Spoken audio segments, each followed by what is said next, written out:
This is the boy who built his own wings. He was told he could never fly, so he did something crazy. But how far can hope take him? While other kids played with trucks and balls, he would spend hours staring at the birds soaring through the sky. All he would do is daydream about what it would be like to feel the wind beneath his own wings as he flew high above the clouds. From the moment Finn was born, he knew he was different. As Finn grew older, his obsession only grew stronger. Finn sniffed and said, "I wish I could fly, Dad, but I can't." The other kids said, "I'm too fat to ever fly." His dad pulled him into a tight hug. "Don't ever let anyone tell you what you can or can't do, Finn."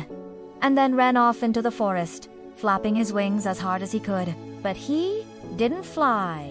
In fact, he just crashed into a tree and knocked himself out. He soared through the air like a bird, feeling the wind beneath his wings and the sun on his face. For the first time in his life, he felt truly free.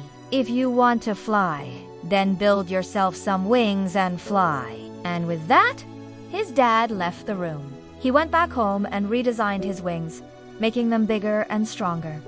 He tried again and again and again. Every time he failed, he learned something new. He would fly high above the clouds, far away from the bullies and their hurtful words. And as he flew, he realized that hope can take you further than you ever imagined. And slowly but surely, he got closer and closer to his dream. At age 12, he had memorized every book in the library about flight.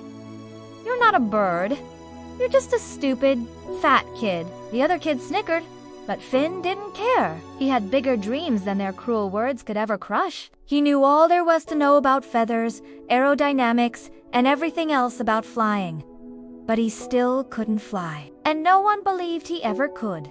He collected feathers from birds that had flown into the nearby lake and couldn't fly back up. He studied them carefully, making sure he understood how they worked. He also collected sticks and vines from the forest and wove them together using techniques he'd read about in books. Slowly but surely, his wings began to take shape. "Why are you even trying? You'll never fly," said the school bully, shoving Finn to the ground. When Finn got home that day, he threw himself onto his bed. He would build wings and he would fly. Of course, it wouldn't be easy. He was just a skinny, scrawny kid with almost no money. But he had something the bullies didn't have. He had hope. Tears streamed down his face as he thought about what the other kids had said. Maybe they were right. Maybe he should just give up. But then he looked out the window. The birds were flying. They were free. And he wanted to be like them more than anything in the world.